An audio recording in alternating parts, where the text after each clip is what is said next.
ಭಾಗ್ಯ ಅಂತ ಹೇಳಿ. ಮೇಡಮ್ ನಮಸ್ತೆ. ನಮಸ್ತೆ ಸರ್, ಹೇಳಿ. ನಮಸ್ತೆ ಮೇಡಮ್. ಮೇಡಮ್, ಇವತ್ತು ಪರಿಸ್ಥಿತಿ ಕೈ ಮೀರಿ ಹೋಗಿದ್ದಲ್ಲ, ಅದು ಎಲ್ಲವನ್ನೂ ಮೀರಿ ಹೋಗಿದ್ದು, ಕಾನೂನನ್ನು ಮೀರಿ ಹೋಗಿರುವಂಥದ್ದು. ಹೌದು. ಅಧಿಕಾರಿಗಳಿಗೆ ಕಲ್ಲೇಟು ಬಿದ್ದಿದೆ, ರಕ್ತ ಬಂದಿದೆ, ಕಾರುಗಳು ಜಖಮ್ ಆಗಿದ್ದಾವೆ. ಸರ್ಕಾರ ಕೊಡುವಂಥ ನಿರ್ದೇಶನ ಏನಿರುತ್ತೆ, DC ಹೇಳುವಂಥ ನಿರ್ದೇಶನ ಏನಿರುತ್ತೆ, ಅದನ್ನ ಪಾಲಿಸುವಂಥವ್ರು ಅಧಿಕಾರಿಗಳು, ಅಂದ್ರೆ ಜಾಯಿಂಟ್ ಮೆಷರ್ಮೆಂಟ್ ಕಮಿಟಿಯ ಅಧಿಕಾರಿಗಳು. ಬಟ್ ಬಲಿಪಶುಗಳವರು ಈ ಒಂದು ಸ್ಥಿತಿಯಲ್ಲಿ ಹೇಳಬೇಕು ಅಂದ್ರೆ ಅವ್ರ ಮೇಲೆ ಈ ತರ ಆಟಾಟೋಪ, ಈ ಒಂದು ಪ್ರಲಾಪ ಯಾಕಾಗಿ ಅಂತ, ಅದು ರೈತರಿಂದ ಇದನ್ನ ಎಕ್ಸ್ಪೆಕ್ಟ್ ಮಾಡ್ಬೇಕಾ ನಾವು? ಸರ್, ರೈತರದ್ದು ಸಹನೆ ಕಟ್ಟೆ ತುಂಬಾ ಮೀರಿದೆ ಸರ್. ನಾವು ತುಂಬಾ ತಾಳ್ಮೆಯಿಂದ 490 ದಿನಗಳಿಂದ ಬೀದಿಲಿ ಕುತ್ಕೊಂಡು ಸ್ಟ್ರೈಕ್ ಮಾಡ್ತಾ ಇದೀವಿ ಸರ್. ನಮ್ಮ ಯಾವುದೇ ಒಂದು ಭಾವನೆಗೆ ಆಗ್ಲಿ ಬೇಡಿಕೆಗೆ ಆಗ್ಲಿ ಅವರು ಸಕಾರಾತ್ಮಕವಾಗಿ ನಮ್ಗೆ ಸ್ಪಂದಿಸಿಲ್ಲ. ಇವಾಗ ಸರ್ಕಾರನೇ ಮಾಡಿಸ್ತಿರೋದಾದ್ರೂ ಅವ್ರ ಪರವಾಗಿ ಬಂದಾಗ ಅವ್ರು ನಮ್ಗೆ ವಿಲನ್ ಆಗಿ ಕಾಣಿಸ್ತಾರೆ ಸರ್. ನಮ್ಗೆ ಸರ್ಕಾರ ಬಂದಿಲ್ಲ ಅವ್ರ ಕೈಗೆ ಎತ್ಕೊಳ್ಳಲ್ಲ ಸರ್. ಮಾಡೋರ್ ಕೈಲಿ ಮಾಡಿಸ್ತಾರಲ್ವಾ, ಅವ್ರ ಬಲಿಪಶು ಆಯ್ತಾರ ಅಷ್ಟೇ. ಇವತ್ತು ನಮ್ಮ ಭಾವನೆಗಳಿಗೆ ಬೆಲೆ ಇಲ್ವಾ ಸರ್ ನಮ್ಗೆ? ಏನಿವತ್ತು ಪ್ರಾರಂಭಿಕ ಹಂತದಲ್ಲಿ 3 ಊರುಗಳನ್ನ ಅಂತಿಮ ಅಧಿಸೂಚನೆ ಹೊರಡಿಸಿ, ಅದ್ರಲ್ಲೂ ಮಂಡಳ್ಳಿ ಅನ್ನೋ ಒಂದು ಚಿಕ್ಕ ಗ್ರಾಮ ಸರ್. ಇದು ಇರೋದೇ ಒಂದು 5 ಮನೆ. ಅದ್ರಲ್ಲಿ ಯಾರೋ ಒಂದಿಬ್ರು ಕೊಡೋದಕ್ಕೆ JMC ಮಾಡಕ್ಕೆ ಯಾರಿಗೂ ಸುಳುವು ಕೊಡ್ದಿರ ಕಳ್ಳರ ತರ ಬರೋ ಅಂತ ಅವಶ್ಯಕತೆ ಏನಿದೆ? ಅದೊಂದು ಮೊದಲನೇ ಪ್ರಶ್ನೆ. ನಾವು ಮೊನ್ನೆ MLA ಬಾಲಕೃಷ್ಣ ಅವ್ರನ್ನ ಭೇಟಿ ಮಾಡಿ ನಮಗೆ ಒಂದು ಏನೇ ಒಂದು ಈ ಅಕ್ವರೇಷನ್ ಬಗ್ಗೆ ಅಂತಿಮ ನಿರ್ಣಯ ಆಗೋವರೆಗೂ ನೀವು JMC ಕಳಿಸಬಾರ್ದು, ಯಾವುದೇ ಪ್ರೋಸೆಸ್ ಮಾಡಬಾರ್ದು ಅಂತ ಡಿಮ್ಯಾಂಡ್ ಮಾಡಿ ಬಂದಿದ್ದೀವಿ ಈಗ 1 ವಾರದಲ್ಲಿ. ಆಯ್ತು, ನಾವು ಮುಖ್ಯಮಂತ್ರಿಗಳ ಜೊತೆ ಮಾತಾಡಿ ಏನೋ ಒಂದು ನಿರ್ಣಯ ತಗೋತೀವಿ ಎಂದವರು ಈಗ ಏಕಾಏಕಿ ಈ ಕಳ್ಳರ ತರ ಈ ಕಳಿಸುವಂತ ಅವಶ್ಯಕತೆ ಏನಿದೆ ಸರ್? ಈ ಸರ್ಕಾರದ ತರಾತುರಿ ಏನಕ್ಕೆ ಅಂತ ನಾನು ನಿಮ್ಮನ್ನ ಕೇಳ್ತಾ ಇದ್ದೀನಿ. ಯಾಕಾಗಿ ಇಷ್ಟು ಅರ್ಜೆಂಟ್ ಮಾಡ್ತಿದ್ದಾರೆ? ಏನಕ್ಕೆ ಅಂತ ಗೊತ್ತಿಲ್ಲ ಸರ್. ಅದೇನ್ ಲಾಭ ಇದೆಯೋ ಅವ್ರಿಗೆ? ಜನಗಳ ಅಭಿವೃದ್ಧಿ ಅನ್ನೋ ಹೆಸರಲ್ಲಿ ಜನಗಳನ್ನೆಲ್ಲ ಏನ್ ಮಾಡ್ಬೇಕು ಅಂತ ಹೊರಟವ್ರೆ ಅಂತ ಗೊತ್ತಿಲ್ಲ ಸರ್ ನಮ್ಗೆ. ಇವತ್ತು ನಾವ್ ಹೇಳ್ತಾ ಇರೋದು ಇದೊಂದೇ ಸರ್. ಇವಾಗ ಯಾರು ಒಪ್ಕೊಂಡು ಕನ್ಸಲ್ಟ್ ಅವಾರ್ಡ್ಗೆ ಸೈನ್ ಹಾಕವ್ರೋ ಅವ್ರು JMC ಮಾಡ್ತೀವಿ ಇನ್ ಬಂದವ್ರಲ್ವಾ, ಮಾಡ್ಲಿ ಸಂತೋಷ, ಅದು ಅವರಕ್ಕೂ ಅವ್ರು ಕೊಡ್ತಾವ್ರೆ. ಆದ್ರೆ ಅದೇ ತರ ನಮ್ಗೊಂದು ಭರವಸೆ ಬೇಕು ಸರ್. ಏನ್ ಗೊತ್ತಾ, ಈಗ ಯಾರು ಕನ್ಸಲ್ಟ್ ಅವಾರ್ಡ್ಗೆ ಸೈನ್ ಹಾಕ್ತೀರಾ, ನಮ್ಗೆ ಬೇಡ ಅಂತ ಆಬ್ಜೆಕ್ಷನ್ ಹಾಕಿದೀವೋ ಅವರ ಜಮೀನ್ಗಳನ್ನ ನಾವು ಟೌನ್ಶಿಪ್ ಸೇರಿಸ್ಕೊಳ್ಳಲ್ಲ, ನಿಮ್ ಜಮೀನ ಬಿಡ್ತೀವಿ, JMC ಮಾಡಲ್ಲ ಅಂತ ಹಿಂಬಾಲಿಸ ಬೇಕು ಸರ್ ನಮ್ಗೆ DC ಅವ್ರ ಕಡೆಯಿಂದ. ಆ ತರ ಕೊಟ್ಬಿಟ್ರೆ ಯಾರು ಕೊಡೋರ್ನ ನಾವು ಅವ್ರ ಹತ್ರಕ್ಕೂ ಹೋಗಲ್ಲ, ಕೇಳೋದು ಇಲ್ಲ ಸರ್ ನಾವು. ಮೇಡಮ್, ನಿಮ್ಗೂ ಗೊತ್ತು ಅಲ್ಲ ಮೇಡಮ್, ನಿಮ್ಗೂ ಗೊತ್ತು, ಒಂದು ಟೌನ್ಶಿಪ್ ಅಂದ್ರೆ ಬಲ್ಕ್ ಆಗಿ ಲ್ಯಾಂಡ್ ಅನ್ನ ಗುರುತಿಸಿ ಅಲ್ಲಿ ಬಿಲ್ಡ್ ಮಾಡುವಂಥದ್ದು, ಅದು ಅಭಿವೃದ್ಧಿ. ಈಗ ಸೈಟ್ ನಂಬರ್ 1 ಕೊಡ್ತಾರೆ, 2 ಕೊಡಲ್ಲ, 3 ಕೊಡಲ್ಲ, 4ನೇವ್ರು ಕೊಡ್ತಾರೆ, 5ನೇವ್ರು ಕೊಡ್ತಾರೆ ಅಂತಂದ್ರೆ ಈ ಪ್ಯಾಚ್ ಆಗಿ ಮಾಡಕ್ ಆಗಲ್ಲ ಅಲ್ವಾ? ಹೌದು ಸರ್, ಆಗಲ್ಲ. ಆದ್ರೆ ಅವ್ರು ಮಾಡ್ತಾ ಇರೋದು ಅದೇ ಒಡೆದು ಆಳೋ ನೀತಿ. ಅಣ್ಣದಿರ್ಗೆ ತಮ್ಮದಿರ್ನ ಎತ್ಕಡ್ತಾವ್ರೆ, ಅಕ್ಕದಿರ್ಗೆ ತಂಗಿರ್ನ ಎತ್ಕಡ್ತಾವ್ರೆ. ಅಕ್ಕಪಕ್ಕದಲ್ಲಿ ನಾವೆಷ್ಟು ಭ್ರಾತೃತ್ವವಾಗಿ ಎಲ್ಲಾ ಸಮುದಾಯದವರು ಸೇರಿ ಎಷ್ಟು ಪ್ರೀತಿ ವಾತ್ಸಲ್ಯದಿಂದ ಇದ್ವೋ ಸರ್, ಒಬ್ರು ಮಕ್ಕ ಒಬ್ರು ಕಂಡ್ರೆ ಆಗಲ್ಲ, ಆ ಮಟ್ಟಕ್ಕೆ ಮಾಡ್ಬಿಟ್ಬಿಟ್ಟವ್ರೆ ಸರ್ ನಮ್ಮನ್ನ ಇವತ್ತವರು. ಅಂದ್ರೆ ಸರ್ಕಾರದ ಈ ನಿರ್ಧಾರದಿಂದ ಕುಟುಂಬಗಳೇ ಈಗ ಸ್ಪ್ಲಿಟ್ ಆಗಿದೆ ಅಂತ, ಬೇರ್ಪಟ್ಟಿದೆ ಅಂತ. ಹೌದು ಸರ್. ಮೊದಲು ಒಂದು ಮನೇಲಿರೋ ಕುಟುಂಬ ಬೇರ್ಪಡೆ ಆಯ್ತಿದ್ದೋ, ಇವತ್ತು ಊರೇ ವಿಂಗಡಣೆ ಆಗೋಗದೆ ಸರ್. ನೀನ್ ಯಾರೋ ನಾನ್ ಯಾರೋ, ನೀನ್ ಸತ್ರು ನಾನ್ ಬರ್ಬೇಡ, ನಾನ್ ಸತ್ರು ನೀನ್ ಬರ್ಬೇಡ ಅನ್ನೋ ಮಟ್ಟಕ್ಕೆ ಜನಗಳು ಕಿತ್ತಾಡೋ ಮಟ್ಟಕ್ಕೆ ತಂದಿಕ್ಕವ್ರೆ ಸರ್ ನಮ್ಮನ್ನ. ಭ್ರಾತೃತ್ವ ಅನ್ನೋದೇ ಒಟ್ಟೋಗದೆ ಸರ್ ನಮ್ಮಲ್ಲಿ. ಇವತ್ತು ಅವ್ರಿಗೆ ಹಂಗ್ ಮಾಡಿದೀವಿ ಅಂದ್ರೆ ಅವ್ರ ಪರವಾಗಿ ಸರ್ಕಾರ ಬಂದ್ ಮಾಡಲ್ಲ ಅಲ್ವಾ ಸರ್? ಸರ್ಕಾರದ ಪರವಾಗಿ ಯಾರೇ ಬಂದ್ರು ನಮ್ಗೆ ಅವರು ಕೆಟ್ಟವರಾಗೆ ಕಾಣಿಸ್ತಾರಲ್ವಾ ಸರ್? ನಾವು ಸಹನೆಯಿಂದ ಇಷ್ಟು 490 ದಿನದಿಂದ ಹೇಳಿದ್ರು ಇವರು ನೀವೇನು ಲೆಕ್ಕ ಇಲ್ಲ, ನಂದೇ ಸರ್ಕಾರ ನಂದೇ ಅಧಿಕಾರ ಅಂತ ಮಾಡಕ್ ಬಂದಾಗ ನಾವು ನಮ್ದು ಇವಾಗ ಸರ್ಕಾರ ನಿರ್ಮಿಸೋರು ಯಾರು ಸರ್? ನಮ್ದೊಂದು ಓಟು ಬಿದ್ರೆ ತಾನೇ ಸರ್ ಅಲ್ಲಿ ಸರ್ಕಾರ ರಚನೆ ಆಗೋದು. ನಾವು ಸರ್ಕಾರದ ಒಂದು ಭಾಗ ಅಲ್ವಾ ಸರ್? ನಮಗ್ ಬೆಲೆ ಇಲ್ವಾ? ಅಲ್ಲ, ಭಾಗ ಅಲ್ಲ, ನೀವೇ ಬುನಾದಿ ಸರ್ಕಾರಕ್ಕೆ. ಬುನಾದಿ, ಹೌದು. ಇಷ್ಟೆಲ್ಲ ಮಾಡಿ ಓಟ್ ಕೇಳಕ್ ಬಂದಾಗ ಅಣ್ಣ ಅವ್ವ ಅಕ್ಕ ಅಂತ ಕೈ ಮುಗಿದು ಕೇಳ್ಕೊತೀರಾ. ಇವತ್ತು ನಮ್ಮ ಯಾವುದೇ ಒಂದು ಎಲ್ಲಾರ ಜನಗಳ ಭಾವನೆಗೆ ಬೆಲೆ ಕೊಡ್ದಿರಾ, ಏನೋ ನಾವು ಹಣ ಮಾಡ್ಬೇಕು ಅನ್ನೋದೊಂದೇ ಧ್ಯೇಯ ಇಟ್ಕೊಂಡಾಗ ನಮಗೂ ಕೋಪ, ಮನುಷ್ಯ ಅಂದ್ಮೇಲೆ ಎಲ್ಲರಿಗೂ ಎಲ್ಲ ತರ ಇರುತ್ತೆ ಅಲ್ವಾ ಸರ್? ಸಹನೆ ಕಟ್ಟೆ ಹೊಡೆದಾಗ ಎಲ್ಲರೂ ಮಾಡ್ತಾರೆ. ನಾವು ಅದರಲ್ಲೂ ನಮ್ಮ ಅಸ್ತಿತ್ವ ಉಳಿಸ್ಕೋಬೇಕು ಅಂದಾಗ ನಾವು ಯಾವ ಮಟ್ಟಕ್ಕಾರು ಇಳಿಬೇಕು ಅನ್ನೋದನ್ನ ಇವತ್ತು ತೋರಿಸಿದೀವಿ ಸರ್, ಅಷ್ಟೇ ನಾನು ಹೇಳೋದು. Madam, end of the day ಏನಂದ್ರೆ ಈ ಭೂಮಿಯ ಒಡೆಯರು ರೈತರೇ, ಅವ್ರ ಹೆಸರಲ್ಲೇ ಪಾಣಿ ಪೋಡಿ ಎಲ್ಲವೂ ಕೂಡ ಇರುವಂಥದ್ದು. ಜಬರ್ದಸ್ತಾಗಿ ಕಿತ್ಕೊಳ್ಳೋದಕ್ಕೆ ಆಗಲ್ಲ, ಆದರೆ ಮನವೊಲಿಕೆ ಮಾಡುವಂಥ ಕೆಲಸವನ್ನು ಸರ್ಕಾರ ಮಾಡಬಹುದು, ಕನ್ವಿನ್ಸ್ ಮಾಡಬಹುದು.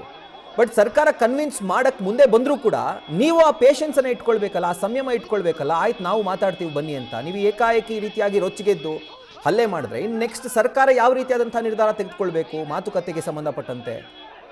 ಮಾಡೋ ಪ್ರಯತ್ನನೇ ಮಾಡಿಲ್ಲ ಅವರು. 490 days ಇಂದ ಅಲ್ಲ, MLA ಬಾಲಕೃಷ್ಣ ಅವರು ಹೇಳ್ತಾರೆ 80% ರೈತರು ಕೊಟ್ಟಿದ್ದಾರೆ, ಆಗ್ಲೇ ಒಪ್ಕೊಂಡ್ಬಿಟ್ಟಿದ್ದಾರೆ ಅಂತ. ಚೆಕ್ಕು ಕೂಡ ಕೊಟ್ಟಾಯ್ತಲ್ಲ ಮೇಡಮ್ ಎಷ್ಟೋ ಜನಕ್ಕೆ. ಸರ್ ಅದನ್ನ ಇವತ್ತು ನಾವು ಅದು ಪಾಯಿಂಟ್ ಔಟ್ ಅದೊಂದು ಹೇಳಿಲ್ಲ ನಾನು. ನಮ್ಗೆ 80% ತೋರಿಸ್ಬಿಟ್ರೆ ನಾವು ನಮ್ಮ ಜಮೀನ್ ಹತ್ರ ಬರಲ್ಲ. ಅವ್ರಿಗೆ ಇಚ್ಛಾನುಸಾರ JMC ಮಾಡ್ಕೊಂಡು ಹೋಗ್ಲಿ ಸರ್. ಅಧಿಕೃತವಾಗಿ ಅವ್ರು 80% ತೋರಿಸ್ಬಿಟ್ರೆ ನಾವು ಯಾವುದೇ ಅವ್ರನ್ನ ಕ್ವಶನ್ ಮಾಡಲ್ಲ, ಏನು ಮಾಡಲ್ಲ ಸರ್. ನಿಜವಾಗ್ಲೂ ಅದನ್ನ ಹೇಳ್ತಾ ಇದೀವಿ. ಇವತ್ತು ಮಂಡ್ಲಳ್ಳಿಲಿ 52 ಎಕರೆಲಿ ಸರ್ ಒಪ್ಕೊಂಡಿರೋದು ಒಂದು 14 ಎಕರೆ ಇಲ್ಲ 12 ಎಕರೆ ಇರ್ಬೋದು. ಒಂದು 3 ಫ್ಯಾಮಿಲಿದು 33 ಎಕರೆ ಇದೆ ಸರ್. ಅಗ್ರಿಗೇಟ್ ಎಷ್ಟು ಬರುತ್ತೆ ಸರ್ ಪರ್ಸೆಂಟೇಜ್ ಅಲ್ಲಿ? ನೀವೇ ಟ್ಯಾಲಿ ಮಾಡಿ. ಓಕೆ, ಇವಾಗ ಅವ್ರ ಹೊಲಕ್ಕೆ ಬಂದರು, ನಾಳೆ ದಿನ ನಮ್ಗೆ ಅಕ್ರಮವಾಗಿ ನಮ್ಮ ಹೊಲಕ್ಕೆ ಬರಲ್ಲ ಅಂತ ಏನ್ ಗ್ಯಾರಂಟಿ? ನಮ್ಗೆ ಭರವಸೆ ಇಲ್ಲ ಈ ಸರ್ಕಾರದ ಮೇಲೆ ನಮ್ಗೆ. ಅದಕ್ಕೆ ಯಾಕಂದ್ರೆ 490 ಬಂದು ಒಂದು ದಿನ ಧರಣಿ ಜಾಗಕ್ಕೆ ಯಾರು ಬಂದಿಲ್ಲ ಸರ್. ನಮ್ಮ MLA ಬಾಲಕೃಷ್ಣ ಅವರೇ ಆಗ್ಲಿ, DK ಶಿವಕುಮಾರ್ ಉಪಮುಖ್ಯಮಂತ್ರಿ ಆಗಿದ್ರು, ಈಗ ಮುಖ್ಯಮಂತ್ರಿ ಆಗವ್ರೆ. ನಮ್ಮ ಭಾಗದ ಇವರೇ MLAನೇ ನಮ್ಮ ವ್ಯಕ್ತಿನೇ ಆಗವ್ರೆ ಅನ್ನೋದು ನಮ್ ಖುಷಿ ಸರ್, ಮುಖ್ಯಮಂತ್ರಿ ಆಗಿರೋದು. ಅದನ್ನ ನೆನ್ಸ್ಕೊಂಡು ಅವರು ನಮ್ಗೆ ಇವತ್ತು ಪೂರಕವಾಗಿ ನಿಂತ್ಕೋಬೇಕಾಯ್ತು. ನಿಂತಿಲ್ಲ. ಯಾರೋ ಒಂದು ಬೆರಳೆಣಿಕೆ ಜನಗಳು ಅವರ ಹಿಂಬಾಲಕರನ್ನ ಕಟ್ಕೊಂಡು 80% ಒಪ್ಪವ್ರೆ ಅಂತ ಮಾಡ್ತಾವ್ರೆ. ಆದ್ರೆ ನಮ್ಮ ವಿರೋಧನ ನಾವು ಹಿಂಗೆ ಈ ತರ ಮಾಡಿ ತೋರಿಸ್ತಾ ಇದೀವಿ ಅಷ್ಟೇ ಸರ್, ಅಷ್ಟೇ ನಾವು ಅದನ್ನ ಹೇಳೋದು. ಹಾಗಿದ್ರೆ ಇವಾಗ ಆಯ್ತು, ಈಗ ಹಲ್ಲೆ ಆಯ್ತು, ಕೆಲವೊಂದಷ್ಟು ಜನಕ್ಕೆ ಏಟಾಗಿದೆ, ಅವ್ರು ಚಿಕಿತ್ಸೆ ಪಡಿತಾ ಇದ್ದಾರೆ. ಹೌದು. ಇನ್ ಮುಂದೆ ಕೂಡ ಹಿಂಗೆ ಇರುತ್ತಾ ಪರಿಸ್ಥಿತಿ ನಿಮ್ ಕಡೆಯಿಂದ, ಅಥವಾ ನೀವು ಕೂತು ಮಾತಾಡ್ಬೇಕು ಅಂತ ಏನಾದ್ರು ಸಂಯಮ ತೋರಿಸ್ತೀರಾ ಅಂತಂದ್ರೆ ದೊಡ್ಡ ಮನ್ಸು ಮಾಡ್ತೀರಾ? ಯಾಕಂದ್ರೆ ರೈತರು ಅತ್ಯಂತ ರೆಸ್ಪೆಕ್ಟ್ ಹೊಂದಿರುವಂತಹ ಅಥವಾ ಇಡೀ ದೇಶವೇ ಗೌರವಿಸುವಂತಹ ವ್ಯಕ್ತಿಗಳು. ಸೊ ಇವ್ರ ಕೈಯಲ್ಲಿ ಕಲ್ಲು ದೊಣ್ಣೆ ನೋಡೋದಕ್ಕೆ ನಮಗೂ ಕೂಡ ಇಷ್ಟ ಇಲ್ಲ ಮೇಡಮ್. ಹೌದು ಸರ್. ಸೊ ಮುಂದಿನ ದಿನಗಳಲ್ಲಿ ನೀವು ಕೂಡ ಅಲ್ಲ ಸರ್, ನಮ್ದು ಆ ವ್ಯಕ್ತಿತ್ವ ಅಲ್ಲ. ಇವತ್ತು ನಮ್ಮನ್ನ ಆ ತರ ಅವ್ರು ಮಾಡವ್ರೆ, ಏನು ಮಾಡಕ್ಕಾಗಲ್ಲ ಸರ್. ಅಷ್ಟು ಯಾಕಂದ್ರೆ 30 ಕುಂಟೆ 20 ಕುಂಟೆ ಇರೋರೆಲ್ಲ ಅವ್ರ ಅಸ್ತಿತ್ವ ಏನಂದ್ರೆ ಏನು ಇಲ್ಲ. ತಿರ್ಗಾ ಮತ್ತೆ ಜಮೀನ್ ಇಲ್ಲದೆ ಇರೋರು ಜಮೀನ್ ಇರೋರ ಹತ್ರ ಹುಲ್ಲಾಕೊಂಡು 30-40 ಲೀಟರ್ ಹಾಲು ಹಾಕ್ತಾರೆ ಸರ್. ಅವ್ರ ಅಸ್ತಿತ್ವ ಹೋಯ್ತಾ ಇದೆ ಅಂದಾಗ ಅವರು ಎಲ್ಲಾನು ಮೀನ್ ನಿಂತಬೇಕಾಗುತ್ತಲ್ಲ ಸರ್ ಬೀದಿಗೆ. ಕರೆಕ್ಟ್ ಅಲ್ವಾ? ಅವ್ರ ಭವಿಷ್ಯ ಅಲ್ಲೇ ಇದೆ. ಅವ್ರು ಪಾಪ ಇನ್ನೆಲ್ಲಿ ಭೂಮಿನೇ ಹೋದ್ಮೇಲೆ ಕೂಲಿ ಮಾಡೋರು ಬೇರೆಯವ್ರ ಜಮೀನಲ್ಲ ಇದು ಹುಲ್ಲಾಕೊಂಡು ಹಾಲು ಹಾಕೋರು, ಇವ್ರ ಅಸ್ತಿತ್ವ ಏನು ಸರ್ ಇವ್ರು ಹೇಳೋದು? ಅದ್ರ ಬಗ್ಗೆ ಏನೋ 10 ಎಕರೆ 15 ಎಕರೆ ಇರೋರು ದುಡ್ಡು ತಗೋತಾರೆ, ಬೇರೆ ತಗೋತಾರೆ, ಏನೋ ಮಾಡ್ತಾರೆ. ಇವ್ರು ಈ ಜನದ ಬೆರಳೆಣಿಕೆ ಜನದ ಹೇಳಿ. Right madam, thank you so much news first ಜೊತೆ ಮಾತಾಡಿದ್ದಕ್ಕೆ. ನಿಮ್ಮ ಹೋರಾಟ ಮುಂದುವರಿಲಿ, ಆದರೆ ಶಾಂತಿಯುತವಾಗಿ ಆಗಲಿ ಅನ್ನುವಂಥದ್ದು ಎಲ್ಲರ ಆಗ್ರಹ. ಯಾವುದೇ ಕಾರಣಕ್ಕೂ ವಿಕೋಪಕ್ಕೆ ಹೋಗಬಾರ್ದು, ಹಿಂಸಾತ್ಮಕ ಸ್ವರೂಪವನ್ನು ಪಡೆದುಕೊಳ್ಬಾರ್ದು. ಸೊ ಬಿಡದಿಯ ಜಟಾಪಟಿ ಇಲ್ಲಿಗೆ ಬಂದು ನಿಂತ್ಕೊಂಡಿದೆ. ಇಷ್ಟು ದಿನ ವಾಗ್ವಾದ ಇದಾಗ್ತಾ ಇತ್ತು, ಹೋರಾಟ ನಡೀತಾ ಇತ್ತು, ಪ್ರತಿಭಟನೆ ಆಗ್ತಾ ಇತ್ತು, ರಸ್ತೆ ತಡೆ, ಈ ರೀತಿಯಾದಂಥ ಹೋರಾಟಗಳಾಗ್ತಾ ಇತ್ತು. ಆದರೆ ಇವತ್ತು ಒಂದು ಹಂತ ಮೀರಿ ಹೋಗಿದೆ.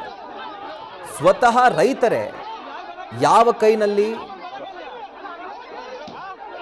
ಅನ್ನವನ್ನು ಹಾಕ್ತಾ ಇತ್ತು ಆ ಕೈಯೇ ಇವತ್ತು ಕಲ್ಲನ್ನು ಹಿಡ್ಕೊಂಡಿದೆ. ಅದು ನೋಡೋದಕ್ಕೆ ಕಷ್ಟ. ಯಾಕೆಂದರೆ ರೈತರು ಅತ್ಯಂತ ಶಾಂತ ಮೂರ್ತಿಗಳು.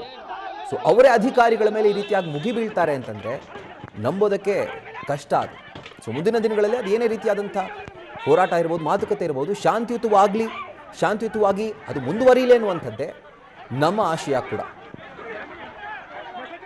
ಇನ್ನೊಂದ್ಸಲ ಬಂದ್ಗಿಂದಿರಿ.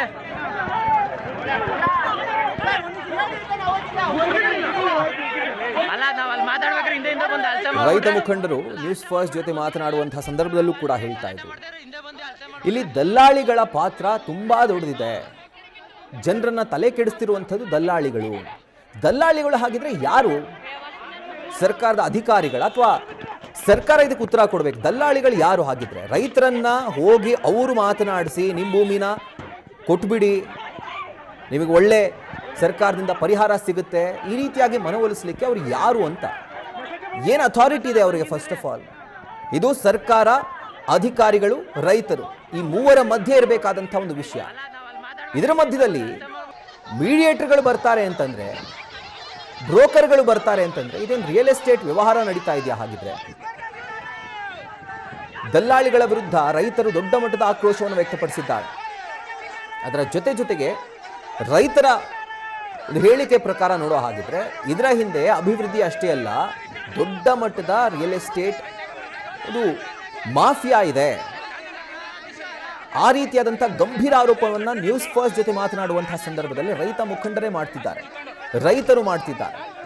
ಸರ್ಕಾರ ಕೂಡ ಇದರ ಕುರಿತಾಗಿ ಗಂಭೀರವಾಗಿ ಗಮನ ಹರಿಸಬೇಕು.